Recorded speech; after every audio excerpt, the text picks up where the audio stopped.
It's the voice of the one and only DJ Scream, letting you know that you are now in tune to the Casual Flex, where culture meets sports and casuals are welcome. Now here's your host, Phillip Dukes. Hey, welcome to the Casual Flex. I'm your host, Phillip Dukes. Probably can't see me right now. Things feel a little weird. It's Halloween. Some real wacky stuff going on right now. But hey.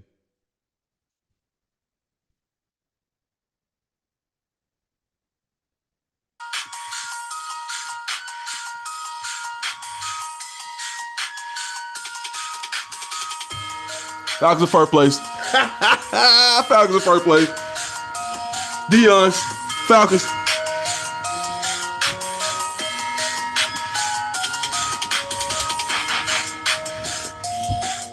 Welcome to the Falcons in first place edition of the Casual Flex.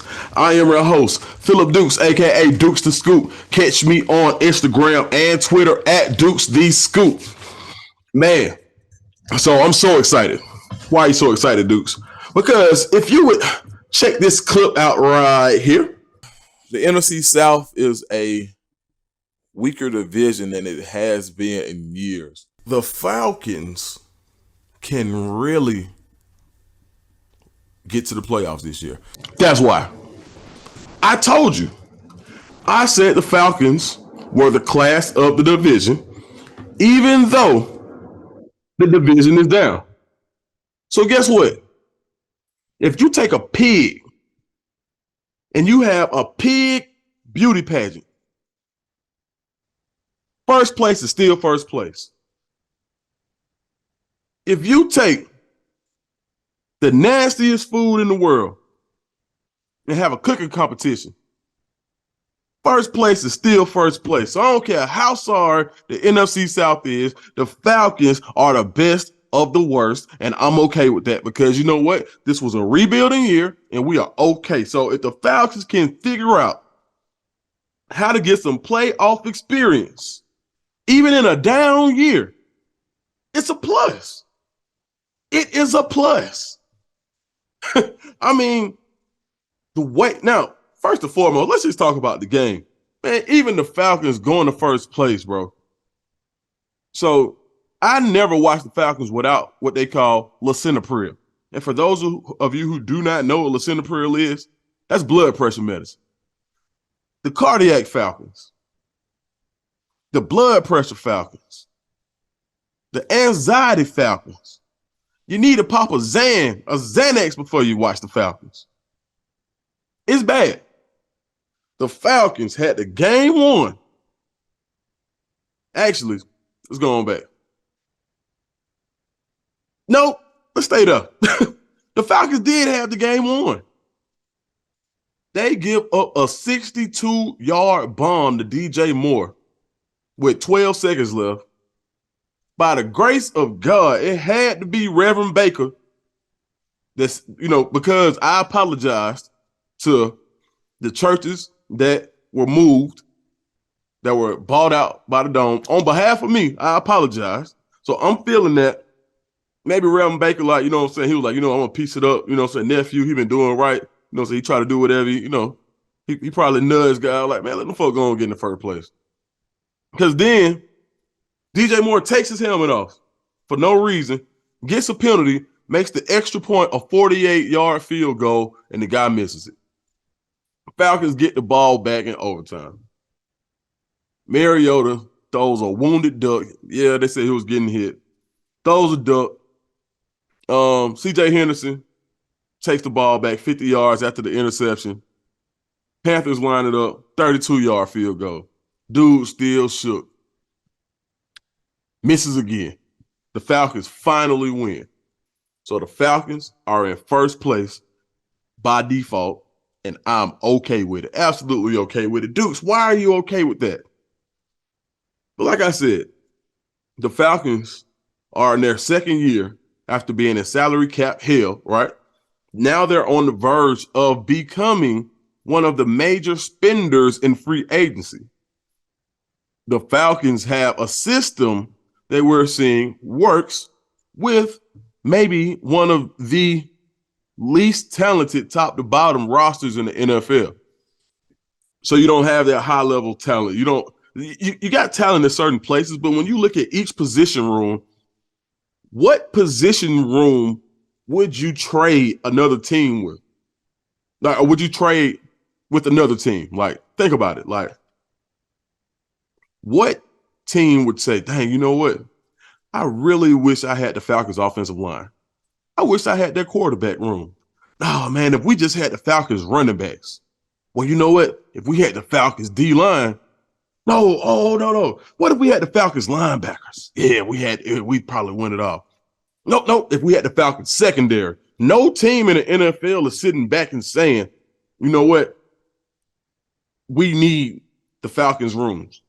Like, you're not saying that. Now, you got certain players. You got a Grady Jarrett, right? You know, AJ Terrell, depending on what team you're on. But you don't have a lot of guys that can go start at the top 10 or for one of the top 10 teams in the NFL on the Falcons roster. And I think that even with, and I'm not saying these guys aren't NFL players. I'm saying they're not like in that level at this point. But the way these guys play together, they're a really, really scrappy bunch. A lot of guys are on one-year contracts, proven contracts, and they're getting the opportunity to go somewhere else and make money. So what Arthur Smith is doing with the Falcons, and he's having growing pains. You know, he's a second-year coach, one of the younger coaches in the league, and he's learning, you know. But I think that some of the mistakes that he's made, I'm glad he's making them now. Because next year, when the Falcons do have that ability to spend, when the Falcons do have the free agency money, when the Falcons do have an opportunity to put their guys in position, you get Calvin Ridley back next year. Either he's going to be a pretty good receiver, or he's going to be draft capital when you get rid of him, when you trade him. But either way, you've got more assets coming back. We're not even missing Deion Jones, and he was seen as a franchise cornerstone, and he's gone. So I really like where the Falcons are. The fan base is excited. Atlanta's excited. Did you not see me? I ain't not playing, boy. For sure. We are excited. And we need it. And nobody needs it more than a Falcons fan and an Auburn fan. Anybody who's a Falcons fan and an Auburn fan, you needed that win. Because in the years when, like last year, that was a special kind of hell to have the Auburn Tigers and the Falcons in the down year. Why you have to watch UGA go win it all? Oh, yeah, that was a tough year. Very tough. So for all my Falcons and Auburn fans, hey, man, we're going to lean on the Falcons this year. We got a young coach, a young roster. We got free agency spending ability. Got that Chizek, as they say. So, yeah, man, it's an exciting time to be a Falcons fan, and I'm very excited about what the future holds. But we got to fit. Hey, look, y'all got to find a DB. Like, it's bad when you got DBs that can't, like, dog, we need some help in that secondary. I know we banged up right now, but y'all got to scour the practice squads around the league and get somebody. Like, that 62-yard touchdown was absolutely ridiculous. Absolutely ridiculous. You should have seen my son, man. My son 9, Cam, dude catching that ball. He's DJ Moore catches the 62-yard. Cam, look at me. Trash, Dad. Same old Falcons. He's 9. A couple years ago, I told him, I said, Cam, we're going to have this talk. Now, I would never do this. But being where my mental state is from growing up a Falcons fan, if you want to pick another team, you feel free, son. Like, you don't have to pay for my transgressions. You do not have to be in a toxic relationship like I am. You don't have to do that, son. And but you know, he a real one, man. He's like, nah, Dad, you know, we from Atlanta, Pop. Like, we're gonna stay down. So that's what we doing, man. So when you get to see the Falcons in first place, just hearing that was something I wasn't expecting to hear for years. I wasn't expecting to hear Falcons in first place for years. So to be in year 2 of the Arthur Smith era at mid-season and the Falcons are in first place in the NFC South, even if it's by default,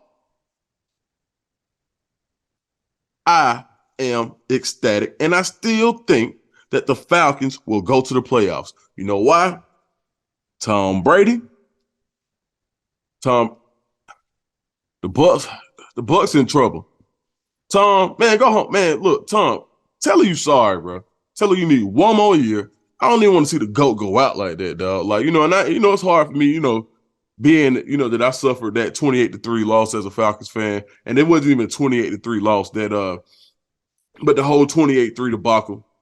Being that I sat through that, I shouldn't have a soft spot for Tom Brady, but I do. You know why? Because as I've said in previous shows, when home ain't right, your dome ain't right, right? And you go out, you lose on national TV on a Thursday night game, and like I said, announce the divorce the next day. Tom ain't there. Tom is not there. So Tom, if you hear me, look, man, this is what you got to do. Tell her you sorry, right? If you already done start talking to some little tender, you got to cut her off, bro. She ain't no good for you. She ain't good for you, Tom. She ain't no good for you. I don't know if it's true. I don't even know if it is one. But if it is, Tom, cut off. Got to go home, Tom. Tom, you got to go home. Bro, you been balling, bro. Don't change the formula, Tom. Don't change the formula. If she getting on your nerves, man, buy another house. You know what I'm saying? Do something, man. But you got to keep that family unit together, man, because that's where you got your strength from. Come on, Samson. Don't cut your own hair, Samson. But since you're going to be stubborn, the Falcons going to be in first place. Steve Wilkes, hated to do it to you, Steve. Steve, my man, I really like Steve Wilkes. Felt like he got a really, really raw deal in Arizona. He drafted Josh Rosen. Josh Rosen wasn't that. And he got 1 year as a head coach, and that was that. And, it's been hard for him to get back in this position. But, as an interim coach, he knows how to coach and really should have won. Probably should have won that game today. Tough break, dog. But I don't think P.J. Walker and Baker Mayfield are going to be able to do it. And what's that leave you with? Andy Dawson and the Saints. Now, the Saints, first of all, we owe the Saints. The Falcons owe the Saints, first and foremost. Falcons owe the Saints. Should have won that game. All right, but it's cool. The Saints shut out the Raiders.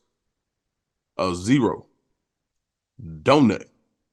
Nothing. If this was tennis, love. Love, buddy. So I don't know. I think, and the Raiders like to do a lot of the same thing as what the Falcons do, which is run their bell cow guy, right, Josh Jacobs, into the ground. They're going to run you, and then throw off of the run. That's what the Falcons like to do. So, New Orleans had a hell of a game plan call. Shout out to them. But, they ain't going to do it either. Falcons going to the playoffs, bro, and they're going to win the division. But while we talking about the worst division, bro, what about the best division in the NFL this year? The NFC East. The NFC East they got it all, bro. The NFC East has the top dog. They got the mid-tier. And the worst team in the league is 500 in the league where it's only like a dozen teams over 500. Washington beat, and better watch out for them Redskins. Why I say that? Man, Heineke is a sneaky little dude, man. He's a sneaky type quarterback. Like, he'll mess around and win them games that he's not supposed to. He'll mess around and just a scrappy. He don't. Remember how Doug Flutie used to win those games back in the day? Like, you wouldn't be like, yeah, it ain't the fact, it ain't the stature that's the same. But Heineke got some of that A in him, man. Heineke from around the way, man. He from the A. So He got some of that A in him, man. It's gonna be a fight. They say every time Heineke win a game and get his bonus, he going to buy some he going to buy some J's in the colors of the team that he beat that got him that got him the bonus. The boy sweat out, man. So if that's the worst team, the Redskins would be the best team in the NFC South. Then you go from there, go to the Giants, the resurgent Giants, the Giants that are reshuffling their roster, sending people out of there who aren't buying in, giving the ball to who's probably been the best running back in football when it comes to being a true 3-down back as far as catching the ball as well, and Saquon Barkley, who was a transcendent running back, a generational type running back when he came out of college, and who's had his career derailed a little bit by injuries, but where he is now, looking like his old self, you've got Weapon X and Daniel Jones. Who fixed Daniel Jones? Daniel Jones. We all knew Daniel Jones was fast, but this offense is taking advantage of it. Daniel Jones is toting that pill. I think they lost today, but I'm still very impressed with the Giants. Another team that would probably be first place in probably 3 other divisions in the NFL right now. And then you go to the big dogs, the Cowboys. It pains me to say this. It does. The Cowboys are a pretty good football team, dog. With that right now, Tony Pollard toting that mail, and then the two, like, Tony Pollard is so good, but man, Zeke, man, people saying Zeke fell off, man. Zeke really been running hard. He's just hurt right now, but they got 2 really, really good running backs. Still got CeeDee Lamb, Noah Brown, a wide receiver, has been balling. You still got Gallup, Dalton Schultz when it's time for them. That offense they can hum when they have to. So the Cowboys ain't nothing to play with either. And then on defense, they probably got the premier weapon, the premier front 7 weapon in the NFL as far as what the multiplicity that Micah Parsons plays with, whether he's tough against the run, whether he's edge rushing, whether you got him playing in space, whether he's blowing up a screen, whether he's running up the seam. Like, probably got one of the top weapons in the NFL on defense in Micah Parsons, along with a secondary, the safety. I can't remember his name right now. I love the safety they have. And the Cowboys are another tough team, but the class of the NFC East and the NFL right now, Philadelphia Eagles. They laughed at the boy. They laughed at him. They laughed at him. They laughed at him. Nick Sirianni, at his first press conference, they laughed at him. Look it up, man. Look it up. They played with him. The man had something. He knew something. He knew something. And I want to say, shout out to the Eagles for doing something that a lot of teams have been guilty of, but haven't been able to have the results that the Eagles and the success that the Eagles are having right now. And that's get rid of a coach who was doing all right. Like Doug Peterson, like, I mean, yeah, he had that rough year, but he took it to the Super Bowl. A very, very highly regarded coach in the NFL. And for them to rebound from that situation, to let him go and be where they are right now, undefeated.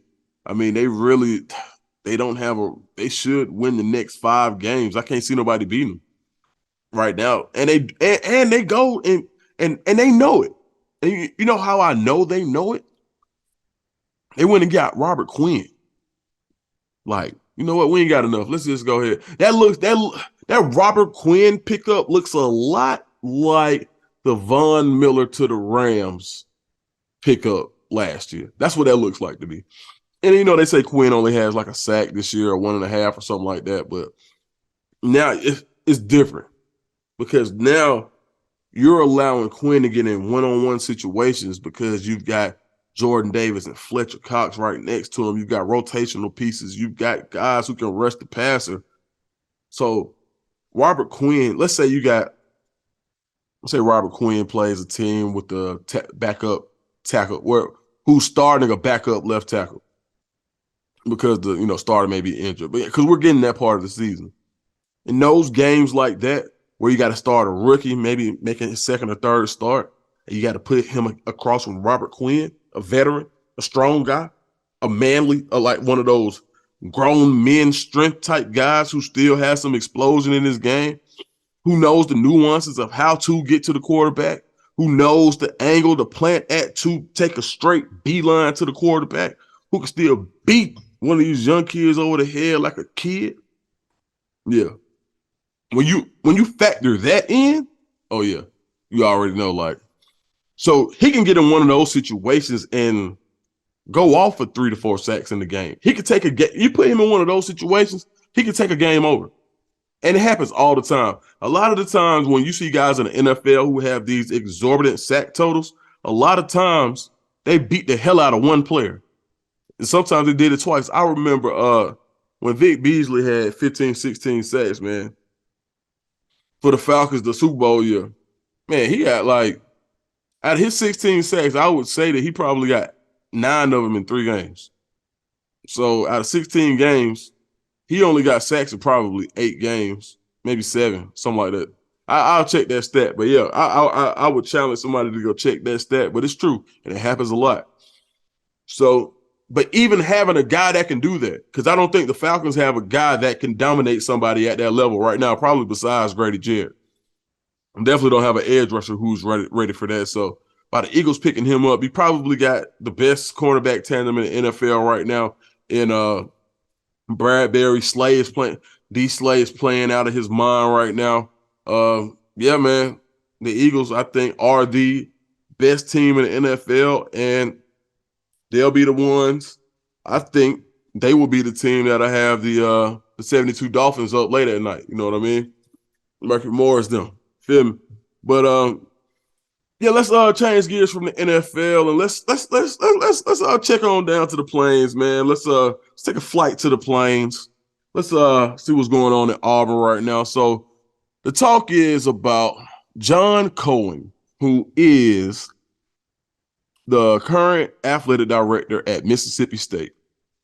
So news broke this weekend that John Cohen would be the new AD at Auburn. Why is that significant? Because Auburn is having the worst season they've had probably since 2012, and they may end up being worse than that. Like, depending on who you ask, it may not be another win there on that schedule. I mean, Western Kentucky is supposed to be the game, but Western Kentucky is gonna play. Like, they're not showing up to get a check. They coming to beat Auburn. Like, and they gonna give them everything they want. Like, so I mean, you got Mississippi State left, Bama. I mean, yeah, it's rough. It's rough, man. And you know, right now it's basically like a formality of Brian Harsin not being retained as the coach of Auburn. But is it a formality? I don't know. But I think if you hire this guy from Mississippi State, it's a formality. A lot of people are now saying like, oh, well, Mississippi State didn't want him. Like, what? Mississippi State didn't want John Cohen.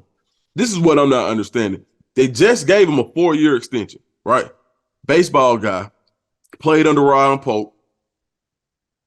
Mississippi State, first of all, everybody's so crazy about Butch, the baseball coach at Auburn, but that's his guy. He's a Butch guy. Like, when Butch Thompson was interviewing for the Auburn job, John Cohen was going to bat for him, saying that nobody could hire a better coach than that guy. He got on the table and, you know, he stood on the table for him. So I don't understand that narrative. You know, I think I saw somewhere they were saying, like, you know, they didn't, like, Butch Thompson wasn't going to like it or something like that. I'm like, bro, come on, man. Y'all they're just throwing stuff at the wall, see what sticks. The basketball. So this is what I do like about John Cohen. These are the points that I like about Cohen. If Cohen's the guy, this is why I think he is the guy. One, when he made a mistake, he didn't wait to correct it. So when he hired Moorhead who was the offensive coordinator at Penn State as the head coach of Mississippi State football, he underachieved with 3 first-round defensive picks, and I think he had Willie Gay on that team too. who's balling for the Chiefs. So he had an NFL laden, an NFL talent laden defense, and didn't do a lot with it. And then year two, it kind of fell apart, and then I think Willie Gay and Garrett Schrader supposed to got into a fight or something. He just kind of lost control of the team, and he didn't wait. He pulled a plug on that experiment, and when it got Mike Leach, a lot of people probably like, oh, well, he when they got Mike Leach, was that a good hire? I mean, at the end of the day, to bring some stability in there, somebody who's going to put up some points, and if you could get Mississippi, I mean, it was a good hire for Mississippi State. It was a Mississippi State hire. You get the right players in there. You get somebody who can sling the ball around. You know you're gonna put up points, and you know as long as Mike Leach is there, you're at least gonna be competitive. You know that. All right, so I thought that was a pretty solid hire. But more so, the point was that he was able to admit a mistake and not just hang on to it for the hell of it. And he moved on and went and got and made a better hire. He learned from his mistakes and made a better hire. The other thing I like about him is he was very vocal about NIL. And I think that is so important.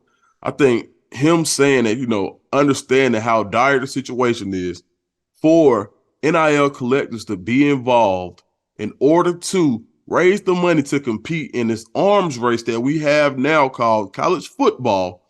I think that was so important that he stood up and said, hey, I need your help early on. He made sure, and he was disappointed about it, and he let people know, y'all need to open up that checkbook if you want to be successful. He took a very, very pointed stance towards it, and I thought that was something that probably would be needed at Auburn in order to be successful. Somebody who understands the importance of NIL, because that lets me know that you understand the importance of recruiting. You understand that you gotta have guys, which leads me to my third point. Chris Jans came from New Mexico State. They had a very, very good run, man, in NCAA tournaments, but what I liked about that hire, after he let go of Ben Howland, who he let Ben Howland go and he hired Jans. Why? Jans is a JUCO grinder coach that understands recruiting and players and what it takes to get guys there. Jans recruits basketball. He's in tune. For the people that I know that know Chris Jans and have dealt with him, whether it been on the JUCO circuit back in the day or has been in some of his later roles when as far as like even if he were to visit Overtime Elite here in Atlanta, they say when the man pulls up, man, he's talking to everybody. He understands the importance of getting players, and he's a grinder for a recruiter. In the press conference, the first thing that he said, that Cohen said about hiring Chris Jans, was he is a recruiter. So understanding the importance of hiring guys that can attract talent, that is another reason why I think that Cohen would be a good hire. And if not for nothing, I just think that I don't think the moment's too big for Cohen. I think Cohen is the type of guy that if he wants to make a splash hire, this is just me saying, this is my opinion. From what I'm seeing, he's going to make a splash hire. I feel like he's the guy that would make the hire that some people are I think that's the best shot. If something were to happen, I think Cohen will give you the best shot of somebody being able to hire Deion. And I think Deion gets an interview with Cohen. I absolutely do. Am I right? Who knows? I'm speculating. This is all speculation because guess what? All of it is. I don't care what nobody say. What you hear what you see, what you read on the message boards, what you hear on Twitter, what you see on the radio, it's all speculation until the news breaks.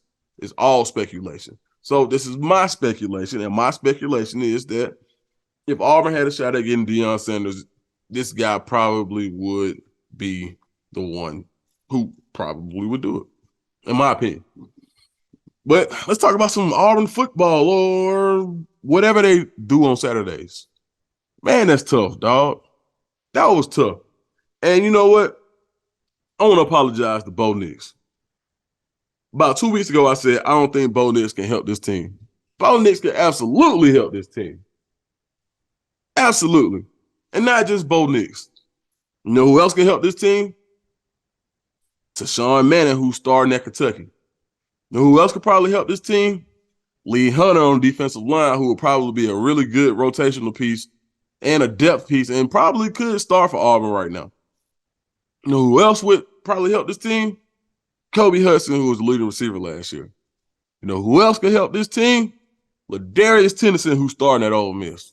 You know who else could help this team? Jeremiah Pegues, who's balling at Ole Miss as well.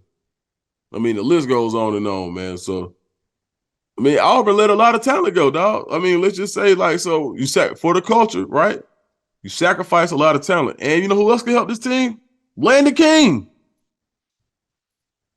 You know who else can help this team? Chick Dawson. I mean, it's hard, dog. I mean, you let a lot of talent. I just named off guys who are starting in a lot of different places and who are doing well. They could probably help Auburn right now. So for what you let go based on culture or based on differences in philosophy or whatever it was where these guys wanted to transfer, where we are in a landscape where you have to recruit guys who are already here, guys who are already on the roster. You still got to recruit. That's just what it is now. You got to keep your ballers home. You got to keep them. You got to.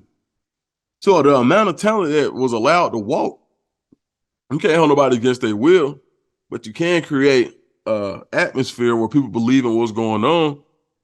And, you know, seems like I just rolled off a few names. And, you know, when those names got the transfer and it was, oh, man, they can't help nobody. Oh, man, you know, they probably soft anyway. All right, well, they softly helping other people win. Yeah, so, yeah, man, it's tough at Auburn right now, man. It's tough to watch, man. I feel really bad for the fans. I feel bad for the staffers on the team. I feel bad for the coaching staff. Some of the coaching staff I feel for. You know, the recruiting staffers. Feel for them.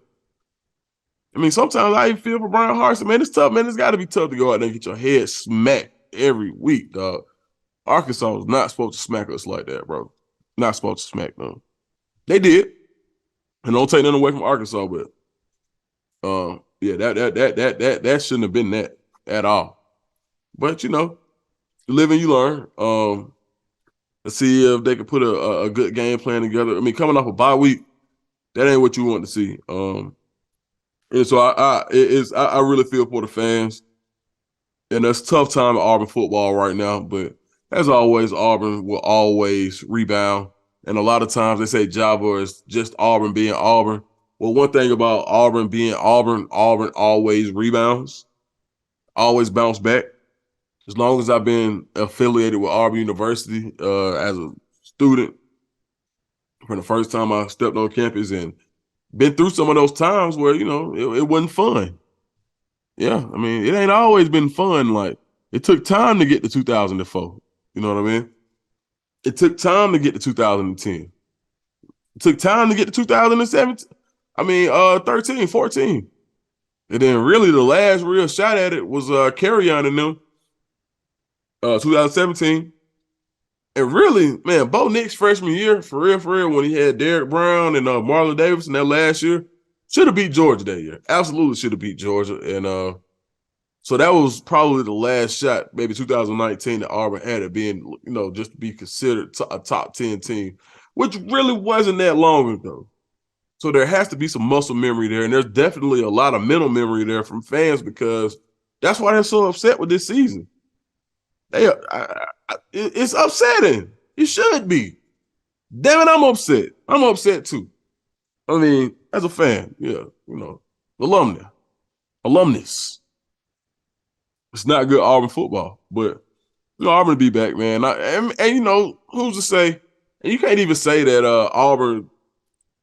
Man, look, Auburn might do anything. You don't know what Auburn gonna do, dog. man, they might hire Deion Sanders. They might hire Gene Chisley. They might hire Kevin Steele. You don't know. You just don't know. You just don't know, man. You just don't know. But yeah, man, you know what? I think a lot of people aren't realizing the World Series is going on right now. And the weirdest thing in the world is there is not one black player in the World Series.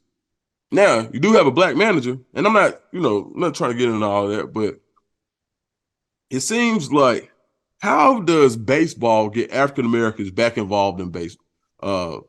How does the MLB get African Americans back involved in baseball? Because I've heard it time and time again, like, you got center fielders right now that are playing running back. You got pitchers right now that are, dual threat quarterbacks, or quarterbacks, period, not even dual threat. Like, you got a lot of guys who have the talent to play baseball who just aren't playing baseball. So I think my question and my homework for the week for myself is, what would turn baseball back on for the African American community? Like, in America here, like, what would make, like, and you got ball players, right? Like right now, Tamar Johnson, top 5, top 10 pick, came out of Mays High School, played baseball. He's got a brother at Georgia Tech that's going to probably be a draft pick as well. You got Marquise Grissom Jr. at Georgia Tech, who will play pro ball. Like, in the Atlanta area, you got some guys. You got Andrew Jones' son. So I guess he's technically Curaçaoan, but still. You got, there's some high-level talent here, but I just don't know what it is, because right now the popularity, football is so popular, and really and truly, I think it's just the popularity of football. Now with traveling football at such a young age, they're ranking 6 and up teams nationally. Like, man, you want to go to, like, you want to go see everybody in the hood, man. Like, pull up to one of them 7 and up football games, or like where they're really, really like into it. You're going to see everybody. A lot of those kids don't play baseball. And I think that that's probably the popularity of football and 7-on-7 in the springtime. And a lot of times kids don't want to miss that opportunity to go play 7-on-7. So if you're playing 7-on-7, then you're not playing baseball. If you run a track to get faster for football, then you're not playing baseball. So, but yeah, I would like to see a return. Like, baseball was probably my favorite sport growing up. Like, everybody played, but like when I grew up, everybody played everything. You just had to, like, that was just spring you play baseball, fall you play football, wintertime is basketball, and then you right back. That's just how it went. But now I just think because it used to be the point about African Americans in baseball, and a lot of times, especially in urban areas, it used to be that, baseball is an expensive sport. But now, man, it's expensive. Man, football is an expensive sport. Like, these kids got multiple uniforms. Like, they can play baseball, we just don't. And I don't know, just an interesting discussion. And if anybody has anything to say, drop it in the comments, and let me know what you think about that. Like, how can baseball return to the inner cities, and how can baseball get, how can baseball become cool again to the culture? Can it? I don't know. Good question. But yeah, and with that being said, I think that's my time. I'm just gonna, probably have me a little adult beverage, and I'm gonna enjoy this Falcons winning Sunday. Dukes the Scoop. Make sure you like and subscribe. This is the Casual Flex. I am out.